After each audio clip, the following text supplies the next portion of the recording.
as well as know your local SuperTalk Mississippi radio station, and that you can watch us on your computer, your mobile device. Just head on over to SuperTalk TV and our SuperTalk Mississippi news team. They are always covering your Mississippi stories, and man, they do a good job.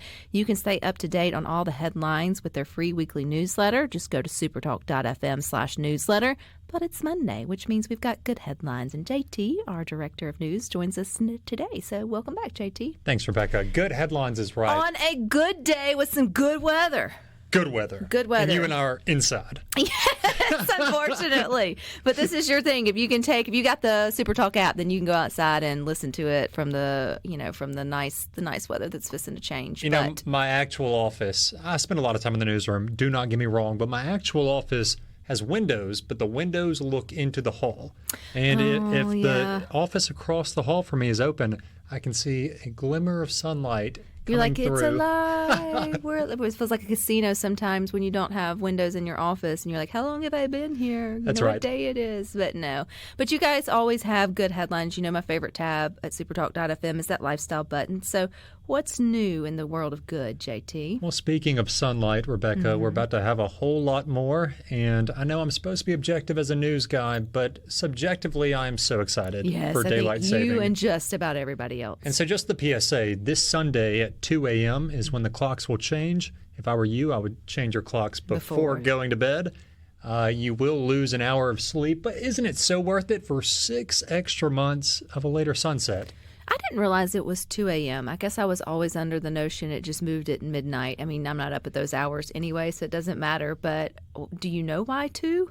I don't. And 2 a.m.'s like standard and not standard. I know we're talking about standard time versus daylight saving, but across the country, across the world, because there's 70 other countries that do this, 2 a.m. local time is when it switches. Okay. I don't know. Benjamin Franklin, they say he's... I wonder if that's so you can get an extra hour at the bar. Maybe so. Well, Benjamin Franklin, he's credited for the American version of daylight saving time, even though people always blame the farmers. It was actually Benjamin Franklin. And the New York Times had a really cool story I was reading this morning. And Benjamin Franklin, the reason he tried to insert himself and say, hey, guys, we got to get our clock situation figured out, is because he realized that he was spending too much time in bed in the mornings. And so he got it all shook up. And I guess he convinced everybody that it was actually to save energy.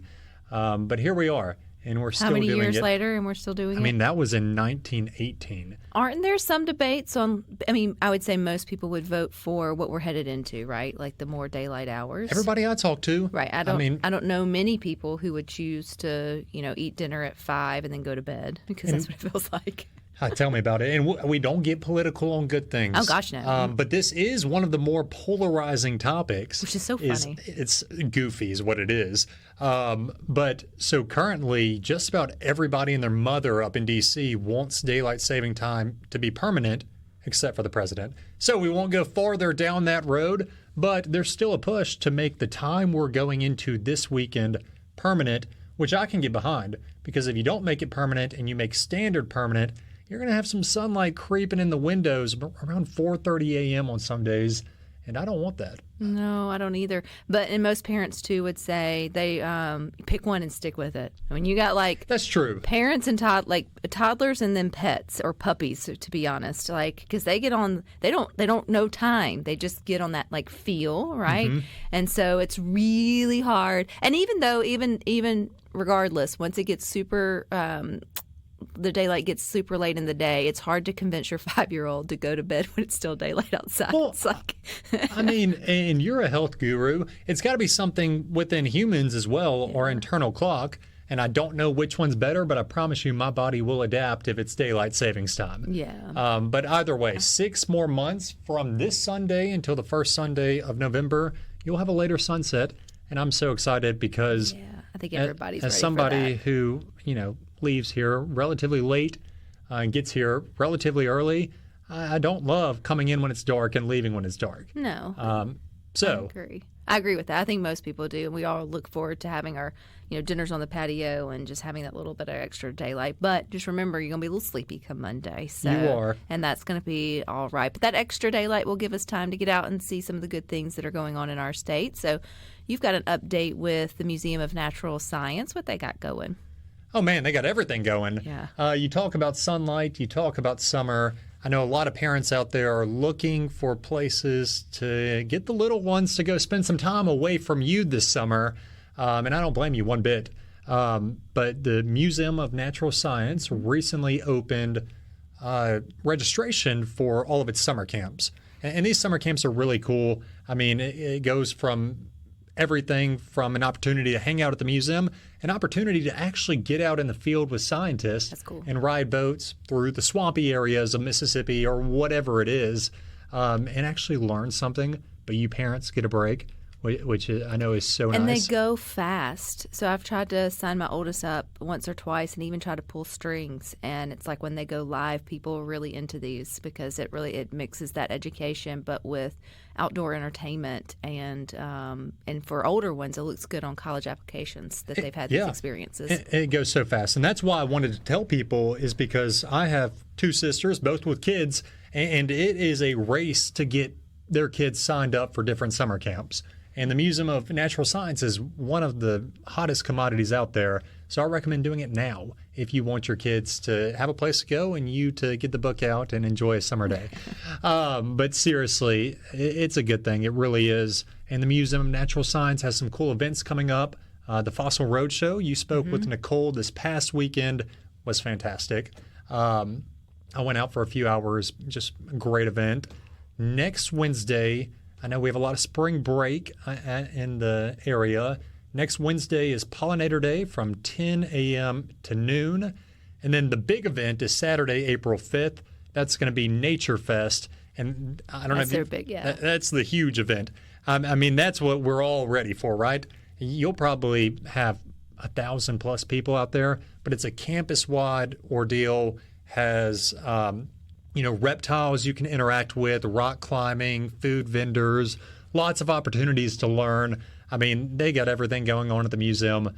And so however you want to do it, you want to go to an event or get rid of the kids for a day, it's open to you. And it's an opportunity, too. We've got other good museums. Let's see, we have an update from the 2 Mississippi museums as well. Yes, we do.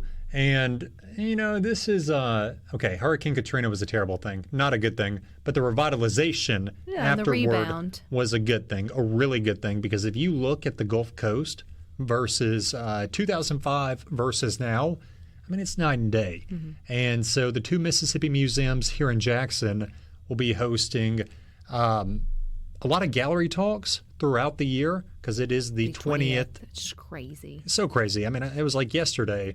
But at the same time, there's going to be a photo gallery that opens this Friday, and it's going to have photos of the then and the now and we everywhere in between. We will have the photographer on Good Things on Friday. And she's great. Mm-hmm. That's going to be a great interview, kind of leading in, so people can go see it after listening to that interview.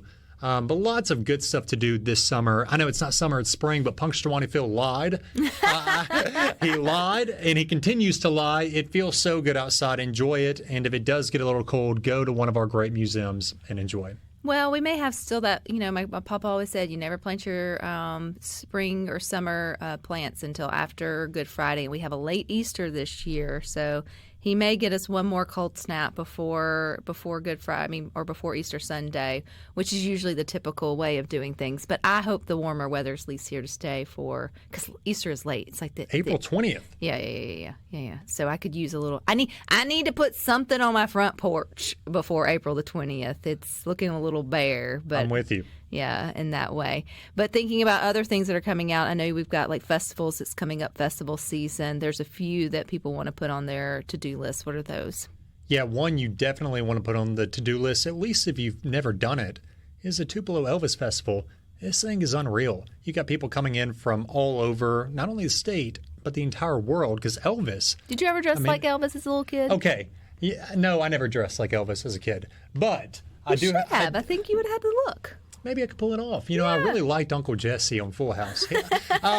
But here, I got a story for you. So the Elvis Festival, obviously, it's super cool.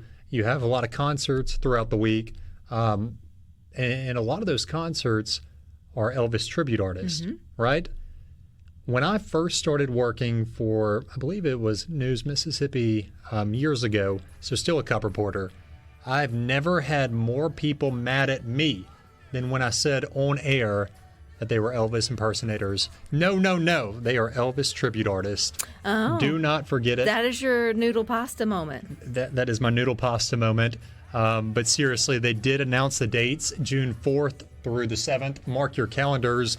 Lots of stuff going on to get out and enjoy. And you know where to find it, the Lifestyle tab. On the Lifestyle tab on SuperTalk.fm. It's always a pleasure, JT. I appreciate your time. You guys stick with this. We got more for you up next.